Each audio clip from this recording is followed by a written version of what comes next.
looking to build an amazing website for your cannabis company?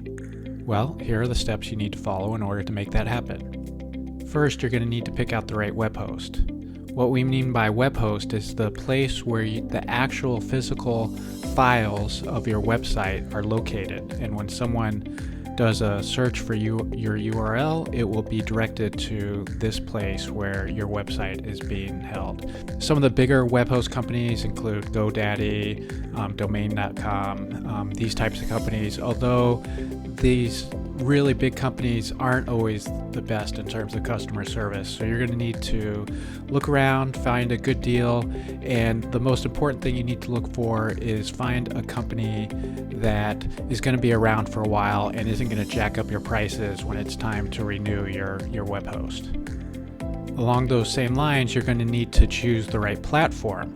Now, the platform is different from the web host in that this is how you're going to build the website, through what platform, what design tools are you going to use to create your website. The most common one that you've probably heard of is WordPress. This started out as a blogging platform and it expanded, and now it covers pretty much everything having to do with online websites.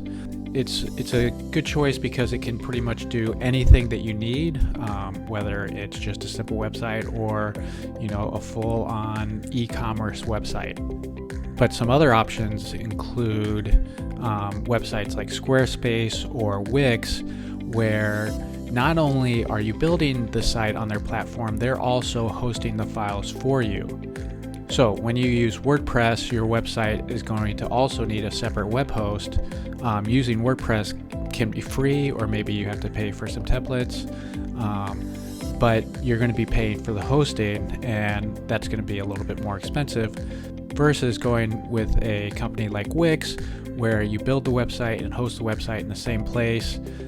Overall, that's probably going to be a little bit more in terms of the hosting, domain fees, and all of that than going with WordPress, but it's also a lot more convenient. You can have everything in one place, and the interface is a lot simpler for people who aren't experts. In the end, there's no right or wrong choice. It's just whatever is the best option for your company. Once you have that out of the way, the next thing you need to worry about is your cannabis website is going to need one of those age verification pop-ups. This is, in many states, a legal requirement. Other states don't say anything about it.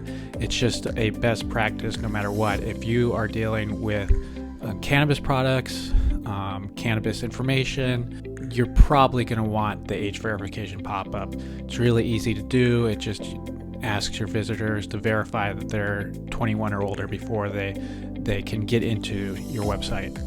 Another thing you need to keep in mind and budget for as you're planning out your website is you really need to use top-notch photos and videos. You do not want your website to look amateur, and if you're using just poorly taken photos from an iPhone that obviously weren't taken by a professional, or conversely, you're just using really obvious stock photo that's pretty generic. It's just showing like a few people in suits or just random people in dispensaries that isn't even your dispensary. Whatever the case, one of the best investments you can make is to hire a photographer, hire a videographer, and make sure that the images on your website are really high quality, because this is, for many of your potential customers, going to be the first time they're interacting with your brand, and if they come away with a bad impression, you may have lost them forever. Next, while you're building the website, you or the designer need to be utilizing SEO best practices from the very start. It makes it a lot easier to build out your SEO in the future if you make sure to build the pages and structure the overall sitemap of your site, how the pages interact from the very beginning with SEO in mind. There's a lot that goes into SEO, and you can watch some of our other videos if you're interested in that. But just before you pick out who your designer is going to be, make sure they understand SEO and they aren't just paying lip service to it.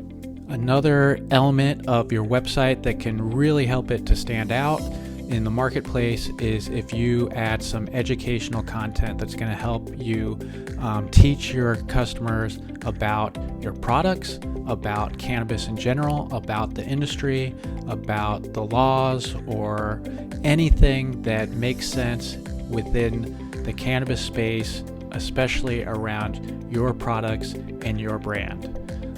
Educational content is one of the best ways to get people to your website, to get them interacting with your products, with your brand, and so it's definitely worth the investment.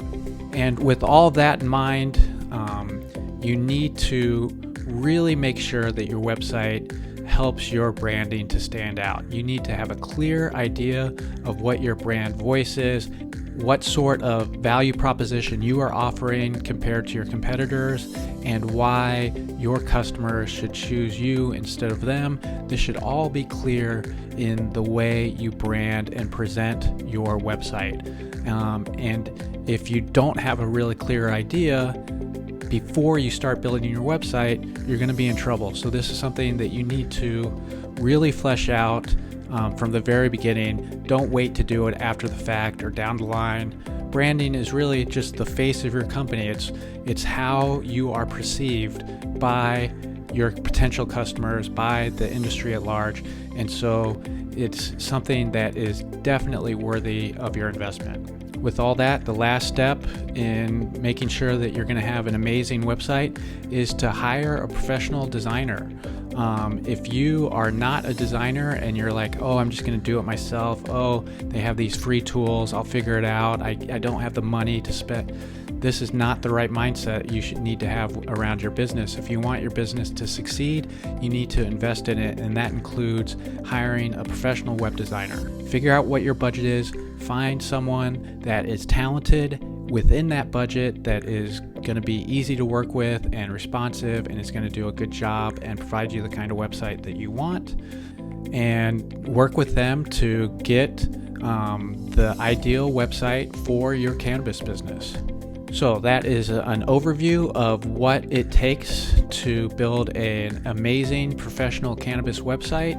These are the things you need to be thinking about as you set out on the web design process. If you have any questions, or if you're looking for a cannabis web design company, The Hook Collective works exclusively in the cannabis industry, and we're working with cannabis companies just like yours all over the country. So please go ahead and reach out to us and schedule a free consultation.